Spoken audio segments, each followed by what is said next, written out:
That is what you deserve. Those words still echo in my ears, a sound that refuses to fade. My name is Zenobia Washington. I am 59 years old, and this is the story I kept locked in silence for months, until the silence itself became unbearable. That night, at my son Orion's wedding reception, his new mother-in-law, Serafina, threw a bowl of piping hot gumbo directly into my face. I felt the searing heat pierce my skin, the spices burning my eyes, the thick broth dripping down my ivory silk blouse. But what burned me more than the soup was the smile, that calm, almost satisfied smile she wore as she looked at me with narrowed eyes, as if she had just done something she had been waiting to do for years. "That is what you deserve," she repeated with a firm voice, lifting her chin. The banquet hall fell silent. Every guest looked down at their plates. No one moved. No one said a word, except for my son Orion, my only child. The boy I raised alone after his father abandoned us, the man to whom I gave everything I had. He sat there at the head table, arms crossed, and said in a deep voice, "She's right, Mama." I felt the floor open up beneath my feet. I didn't scream, I didn't cry, I didn't ask why. I simply took the linen napkin from my lap, wiped my burning face with all the dignity I had left, and stood up from my chair without making a sound. I walked toward the double doors with my back straight, even though, inside, every part of me was trembling. But before I left that building, I did something no one expected. I took my cell phone out of my clutch, dialed a number I had saved weeks ago, and said just 3 words. "It is time." Then I hung up. I closed the door softly behind me. No one followed me. No one asked anything. I got into my car, started the engine, and as I drove through the dark streets of Buckhead back toward my quiet apartment in the West End, a single question spun in my head. How did I get here? Because there was a time when Orion would hug me and say, "You're my hero, Mama." There was a time when I believed a son's love was forever. There was a time when I trusted. But that night, with my face burning and my heart broken, I understood something I never thought I'd have to learn. Sometimes the people we love the most are the ones who betray us the deepest, and sometimes silence is the only weapon we have left. What happened after that phone call is something they will never forget. But to understand why I did what I did, I must first tell you how it all started. How a mother who gave everything ended up humiliated in front of a room full of strangers. And how I discovered, too late, that my son was keeping a secret that would change everything. Sometimes we trust the wrong people too much. Have you ever been disappointed by someone you loved? Tell me your story in the comments. I want to read it. 3 years ago, my life was different. Not perfect, but mine. I lived in a spacious apartment in the West End of Atlanta with a balcony full of red geraniums and bougainvillea that I watered myself every morning. I had my routine: strong brewed coffee at 7, sweet potato pastries from Mr. Henderson's bakery on the corner, and then I would open my small, fine tailoring shop on the ground floor of the building. I wasn't rich, but I didn't need to be. After Orion's father left us when my son was barely 5 years old, I learned something that many women take decades to understand, that one can sustain an entire life with her own 2 hands without asking anyone for permission. I sewed wedding gowns, prom dresses, and embroidered blouses for church ladies who wanted to look elegant without shouting about their money. My hands knew every stitch, every hem, every secret a fabric keeps when you treat it with patience. Orion grew up seeing that. He saw me get up at 5 in the morning to finish an order. He saw me sew until my fingers bled. He saw me cry from exhaustion over the Singer machine that had belonged to my grandmother, and then dry my tears and keep going. "Mama, when I grow up, I'm going to work hard so you can rest," he would tell me with his big, serious eyes while I made him breakfast before school. And I believed him, because Orion was always a good boy, responsible, affectionate. He studied without me having to ask, got good grades. On Sundays, he helped me clean the shop and asked me things about fabrics, about colors, about how I knew which dress each client needed. Because I listen to them, baby, I would tell him. People always tell you what they need, even if they don't use words. He would nod thoughtfully and then go play basketball with the neighborhood kids. When he turned 18 and went to study business administration at Morehouse College, I felt that every sacrifice had been worth it. My son was going to have what I never had: a career, a degree, a future without back pain or numb fingers. I worked double, triple shifts. I sewed dresses for weddings of families who would never invite me to their tables, but who paid well. I saved every dollar, denied myself help, denied myself loans because I wanted Orion to finish college without owing anyone anything. And he did. He graduated with honors, got a job at a top real estate firm. He started earning well, wearing suits that I tailored for him myself, bringing me flowers every Sunday when he came for lunch. "Thank you, Mama," he would say, kissing my forehead. "Everything I am is because of you." And I felt complete, until he met Clementina. The first time Orion talked to me about her, I noticed something different in his voice. A new emotion, a shine in his eyes I had never seen.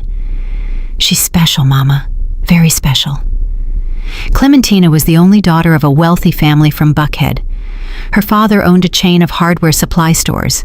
Her mother, Serafina, was one of those women who had never worked a day in her life, but knew how to give orders like a general. When Orion told me he wanted to introduce me to her, I put on my best dress, the navy blue one, with embroidery on the collar that I had made for a distant cousin's wedding. I fixed my hair, put on the pearl earrings that had been my mother's. I wanted to make a good impression. The meeting was at a restaurant in Buckhead that I would never have chosen.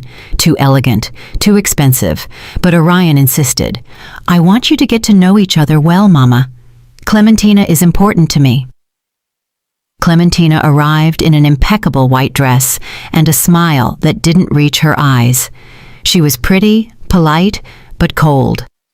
We talked about unimportant things: the weather, her career in interior design, the wedding plans she was already imagining, even though she and Orion had only been dating for 6 months.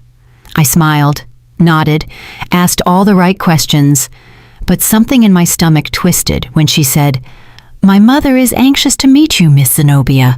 I've told her so much about you." The way she said Miss Zenobia sounded strange, as if my name needed a title to exist in her world. Orion took my hand and squeezed it, as if telling me, "Everything is going to be fine, Mama." And I wanted to believe him, because back then, I still believed that a son's love was stronger than anything else. I still believed that what we had built together, just the two of us for so many years, was unbreakable. I didn't know yet that some women view other women as enemies from the very first moment, and I didn't know yet that Serafina had already decided, long before meeting me, that I wasn't enough for her family. That afternoon, when we left the restaurant, Orion hugged me tight and said, "Clementina adored you, Mama." He told me this in the car. I smiled, but deep down, a small, cold voice whispered something I didn't want to hear. That girl is lying, and Serafina is too. 3 months later, they invited me to dinner at their house. That was when everything started to crack. Serafina's house in Buckhead was exactly as I imagined. Massive, cold, and full of things nobody needs. Crystal chandeliers, Persian rugs, oil paintings in gold frames, furniture that looked like it came straight out of a decor magazine, so perfect it was scary to dirty it just by looking. When Orion and I arrived that night, Serafina received us at the door with a smile that didn't reach her eyes. "Zenobia, how nice to see you," she said, giving me 2 air kisses without really touching my cheek. Come in, make yourself at home." But I didn't feel at home. I felt like an intruder. Clementina appeared from the staircase, radiant in a pale pink dress that probably cost more than 3 months of my rent. She greeted me with the same polite, empty smile as always. "Miss Zenobia, how nice you look." Again that, Miss Zenobia, as if my name only existed with that prefix that made me feel old, foreign, from another world. Serafina's husband, Reginald, was a large man with a raspy voice who barely shook my hand before returning to his armchair in front of the television. He didn't say much all night, just grunted occasionally and drank scotch. Orion seemed happy, comfortable, as if that house were more his than our small apartment where he had grown up. That hurt me more than I wanted to admit. Dinner was served by a young housekeeper who went in and out of the kitchen without making a sound, eyes downcast. Serafina didn't even look at her when she asked for something. "More water, and bring the bread." I tried to smile at the girl when she served me. She gave me a quick, almost grateful look before disappearing again. The conversation during dinner was tense from the start. Serafina talked about her friends at the country club, the vacation they were planning to Hilton Head, the new SUV Reginald had bought. "Because one can't just drive around in anything, right, Zenobia?" she said with a light laugh. "One has to maintain a certain level." I nodded without knowing what to say. Clementina intervened, touching Orion's arm with a possessive gesture. "Mama, I already told Orion that when we get married, he has to think about a bigger car. That car he has is very modest." Orion laughed uncomfortably. "The car is fine, babe. It serves me well." "But we're going to have children, aren't we?" Clementina insisted with a sugary voice. "We need space, safety. Besides, my dad can help you with the down payment." I felt a knot in my stomach. My son had bought that car with his own money. I had watched him work hard to get it, and now this girl was talking about it as if it were an embarrassment. "I think Orion knows what is best for him," I said with a calm but firm voice. Serafina stared at me for the first time all night. "Of course, Zenobia. Orion is a very smart young man. That's why I'm sure he'll make the right decisions for his future, for his new family." The way she said, "his new family," was like a silent slap, as if I no longer formed part of that future. Orion said nothing, just kept eating with his head down, and I understood something terrible in that moment. My son was letting them push me aside. Serafina kept talking. "Now about the wedding. Clementina and I are already looking at churches. The wedding will be at the cathedral, of course. It's where my parents got married, my grandparents, the whole family. And the reception at the St. Regis. Nothing too ostentatious, but elegant. Because things must be done properly, right?" I nodded, feeling my throat close up. No one had asked me anything. No one had included me in these plans. It was as if my son's wedding didn't belong to me. "And what do you think, Zenobia?" Serafina asked suddenly with that fake smile. "Do you like the idea?" "It sounds beautiful," I said, forcing a smile. "The important thing is that Orion and Clementina are happy." "Exactly," she said, raising her wine glass. "The important thing is that they are happy and that they start well, without burdens." Without burdens. The word hung in the air like poison. Clementina got up to go to the bathroom. Reginald fell asleep in his armchair, and Serafina took that moment to lean toward me, her voice low but clear. "Zenobia, you seem like a reasonable woman, so I'm going to be direct with you. Orion is a good boy, but he's accustomed to a certain life, a simple life, and that's fine. But now he is going to be part of our family, and our family has expectations." "Expectations?" I repeated, feeling the heat rise up my neck. "Yes, expectations. Clementina needs stability. A husband who can provide, and Orion needs to focus on his future, not on the past." Her eyes bored into me. "The past?" I whispered. "Don't misunderstand me, Zenobia. I know you've done a lot for your son. That is admirable. But now it is time for him to fly alone, without strings, without emotional dependencies." I felt as if she had stabbed a knife into my chest. "I have never been a burden to my son," I said, my voice trembling but firm. "Of course not," she said, smiling. "But now Orion has other priorities, and I am sure that you, as a good mother, will know how to step aside when necessary."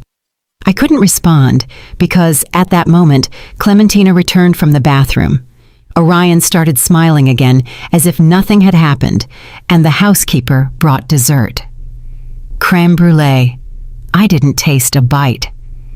When dinner ended, Serafina gave me a small box. A little detail, Zenobia, so you think of us.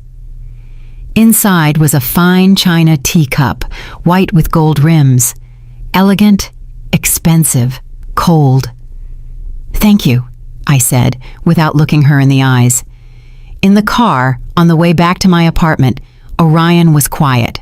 So was I. Finally, when we arrived in front of my building, he broke the silence. Did you like Serafina, Mama?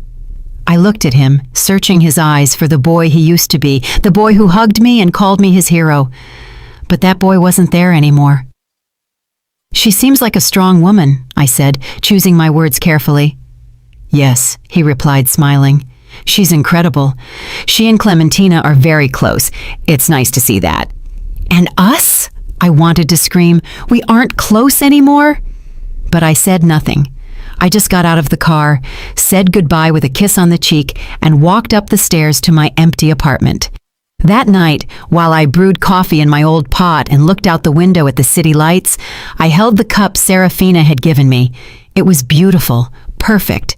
But when I brought it to my lips, I couldn't drink the coffee I had just poured, because that cup wasn't a gift. It was a message. You don't belong in our world. I left it on the table, untouched, and went back to grabbing my old stoneware mug, the one I had used every morning for years. That one was mine. That one knew the taste of my life. And as I drank my coffee in silence, a question began to grow inside me like a dark weed. How far would this woman go to get me out of my son's life? I didn't know yet, but I would soon find out. While I tell all this, I wonder where you are listening from. Write the name of your city in the comments. The following months were like walking barefoot on broken glass. Every step hurt, but I kept moving forward, smiling, telling myself that everything would be okay, that it was normal, that this is how things are when a son gets married, that I had to learn to let go. But the truth is, they weren't letting me let go. They were ripping me away. Orion started visiting less. Before, he came every Sunday without fail. He'd arrive with pastries. He'd help me move furniture to clean. He'd stay to eat and tell me all about his week. But after that dinner at Serafina's house, the visits became bi-weekly, then monthly, then sporadic, always with the same excuse. Sorry, Mama. Clementina and I had plans with her family. Sorry, Mama. Serafina invited us to lunch at the club. Sorry, Mama. We have to see about the wedding. Always Clementina, always Serafina, always them. I said it was fine, that I understood, that he was busy. But inside, something was dying little by little. One afternoon, Orion called to tell me that Clementina wanted me to go with them to choose the wedding dress. Really? I asked, my heart jumping in my chest. Yes, Mama, Clementina insisted. She says you're an expert in fabrics and wants your opinion. For the first time in weeks, I felt hope. Maybe I had been wrong about Clementina. Maybe she did want to include me. Maybe it was all a matter of giving it time. On the day of the appointment, I arrived half an hour early at the boutique, an elegant shop in Buckhead, with dresses that cost what I earned in 6 months. Clementina arrived late, accompanied by Serafina and 3 friends who wouldn't stop laughing and taking photos with their phones. Miss Zenobia, Clementina said, kissing my cheek, I'm so glad you came. We need your expert eye. I sat on a velvet sofa while she tried on dress after dress, all beautiful, all expensive, all looking the same to my eyes. The friends applauded. Serafina gave orders to the shop assistant, and I sat there, quiet, without anyone asking me anything, until Clementina came out in a French lace dress, strapless, with an endless train. What do you think, Miss Zenobia? She asked, twirling in front of the mirror. All eyes turned to me. I took a deep breath and told the truth. It is beautiful, but I think the strapless cut doesn't flatter you as much. You have delicate shoulders. A dress with lace sleeves or thin straps would highlight your figure better. The silence was immediate. The friends stopped smiling. Serafina looked at me with cold eyes, and Clementina let out a nervous laugh. Ah, well, it's just that this type of dress is what's in fashion. Miss Zenobia, I don't know if you are very up to date with trends. Her friends laughed. Quietly, but loud enough for me to hear. Serafina stood up and put a hand on Clementina's shoulder. My baby, you look spectacular in everything. Don't worry, this dress is perfect. We're taking it. Clementina smiled, relieved. Yes, Mama. You're right, Mama. Clementina had called Serafina Mama, and she still called me Miss Zenobia.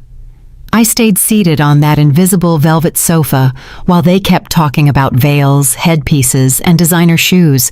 No one asked me anything again. When we left the boutique, Orion was waiting for us outside. Clementina ran to him and showed him photos of the dress. Isn't it true I'm going to look precious, love? You're going to be the most beautiful bride in the world, he said, kissing her. I hung back, clutching my purse, feeling like a shadow. Orion finally saw me. How did it go, Mama? Did you like the dress? It's lovely, I said, forcing a smile. Thank you for coming. I know this is important to Clementina and to you, I wanted to shout. It's not important to you that I'm here. But I just nodded. Of course, baby. That's what I'm here for. Serafina approached, took Orion by the arm, and said in a soft voice, Orion, will you join us for lunch? We have to talk about the final wedding details. Of course, Serafina. Mama is coming too, right? Clementina asked, looking at me with that polite, empty smile. Before I could answer, Serafina said, Oh no, my dear, surely Zenobia is tired. Besides, we are going to talk about very specific organizational things. We don't want to bore her. Orion said nothing. He didn't defend me, didn't insist, didn't say, My mother is coming with us. He just said goodbye with a kiss on the cheek and left with them. I stood on the sidewalk watching them walk away, and for the first time I cried in public. Not much, just a few quick tears that I wiped with the back of my hand before anyone saw me. I took the bus back to my apartment. I didn't want to spend money on an Uber. When I got home, I made coffee in my stoneware mug, the same one as always, the one that knew the taste of my life. The china cup Serafina had given me was still on the table, untouched, gathering dust. I looked at it for a long time, and something inside me whispered, This isn't going to get better. It's only going to get worse. But I didn't want to listen because I still believed that a son's love was stronger than any external influence. I still believed that Orion was going to wake up, that he was going to realize that he was going to go back to being the boy who hugged me and called me his hero. So I kept going. I kept smiling when they excluded me. I kept saying, It's okay, when everything was wrong. I kept swallowing the pain so as not to be a problem, so as not to be a burden, so as not to fulfill the prophecy Serafina had planted in my son's mind. Your mother is going to suffocate you if you don't distance yourself. 2 weeks later, Orion invited me to dinner. Just the two of us, like before. I was so excited I arrived half an hour early at the restaurant. I had dressed with care. I wore a burgundy dress that I had sewn myself, with discreet embroidery on the collar. I wanted my son to feel proud of me, but when he arrived, he wasn't alone. Clementina was with him.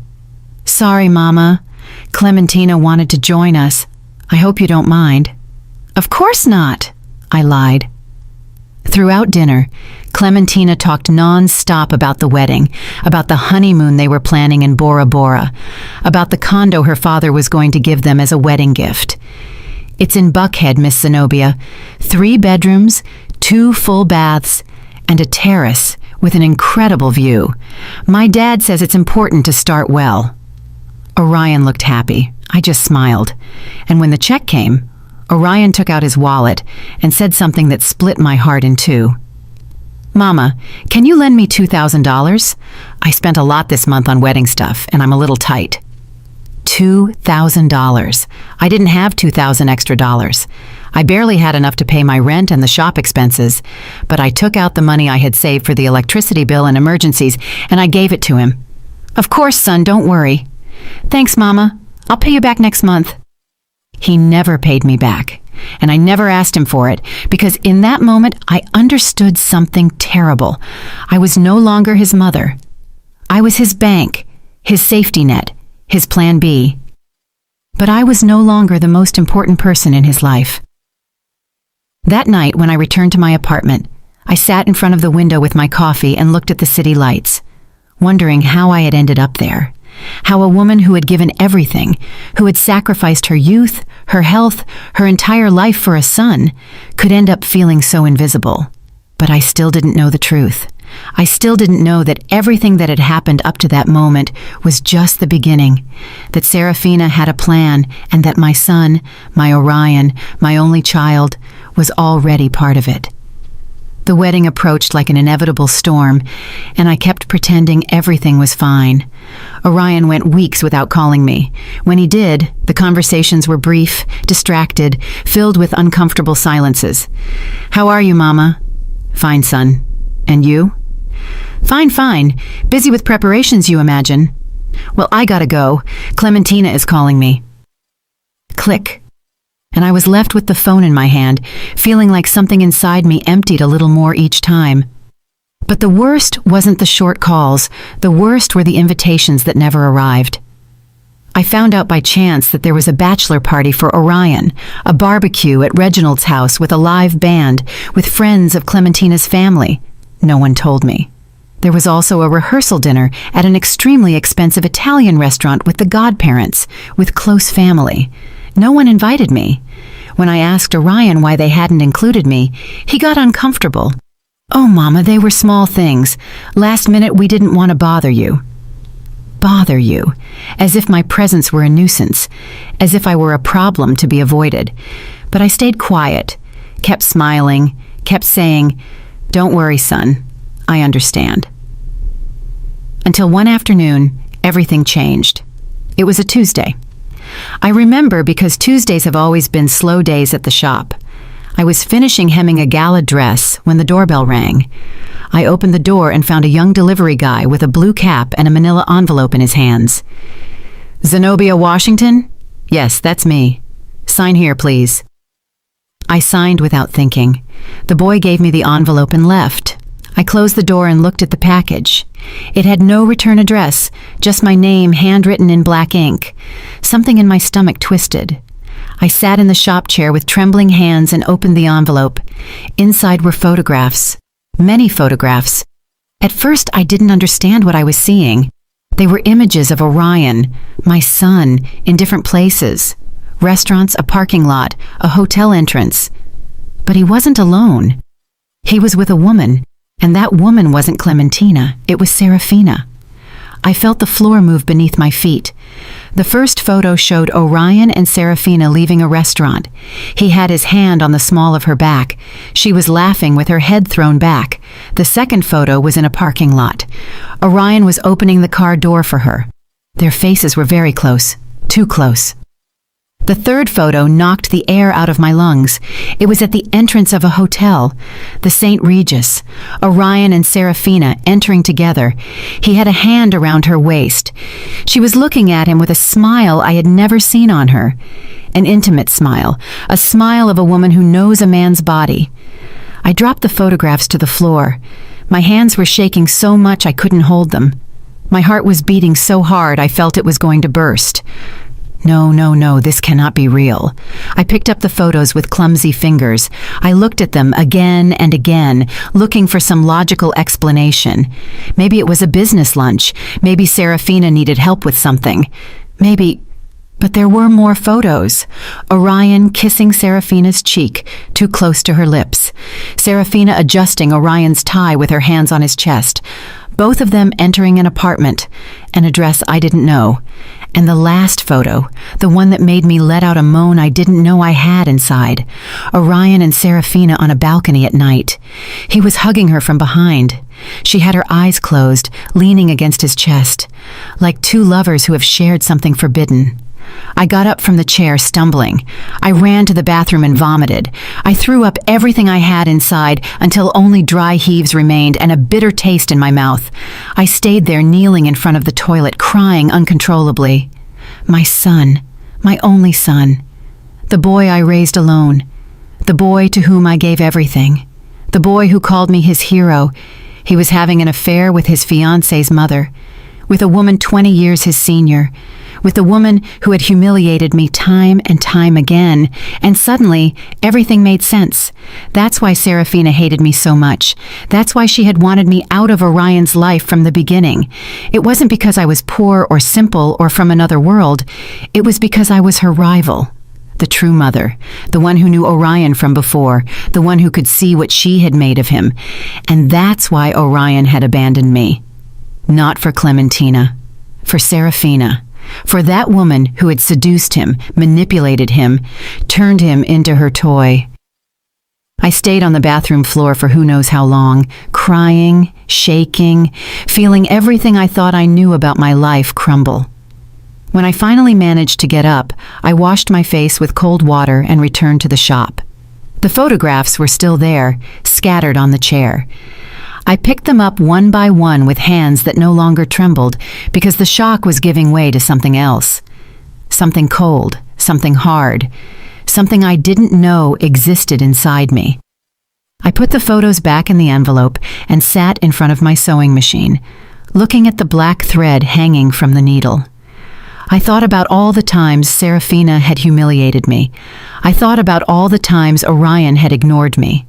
I thought about the wedding approaching, about Clementina, that poor girl who had no idea her fiancé was sleeping with her own mother. And I thought about me, about the woman who had worked until she bled to give her son a better life, the woman who had swallowed insults and scorn without saying a word, the woman who had believed a son's love was forever. That woman was dead, and in her place stood someone new, someone who was no longer going to stay silent. I took my phone and dialed a number I had saved months ago when a client had told me about a private investigator who had helped her discover her husband's infidelity. "Good afternoon, this is Zenobia Washington. I need your services." The voice on the other end was professional, neutral. "Tell me how I can help you, Ms. Washington." "I need more information, more proof, dates, places, everything you can get on two people, their names, Orion Washington and Serafina Vance." There was a pause. "Any relationship between them?" "Yes," I said, with a voice that no longer trembled. "He is my son, and she is his fiancée's mother." Another longer pause. "I understand. And what do you plan to do with the information, Ms. Washington?" I looked out the shop window. The city lights were starting to turn on. The sky was dyed orange and violet. "I don't know yet," I said, "but when I know, I want to be prepared. I'll email you my quote. And Ms. Washington, yes, some truths hurt more than the lie. Are you sure you want to know?" I closed my eyes. I thought of my son, of the boy he had been, of the man he had become, and I said something I never thought I would say. It no longer matters what hurts. I need the truth. I hung up the phone, made myself a coffee in my stoneware mug, and waited. Because now I knew that the wedding wasn't the end of this story. It was just the beginning, and I was no longer going to be the silent victim. I was going to be the woman who knew, the woman who waited, the woman who, at the right moment, would make a single phone call and everything would crumble. Have you also kept a painful secret? Have you discovered something that changed everything you thought you knew? Tell me in the comments. The private investigator's name was Booker Hughes. He was a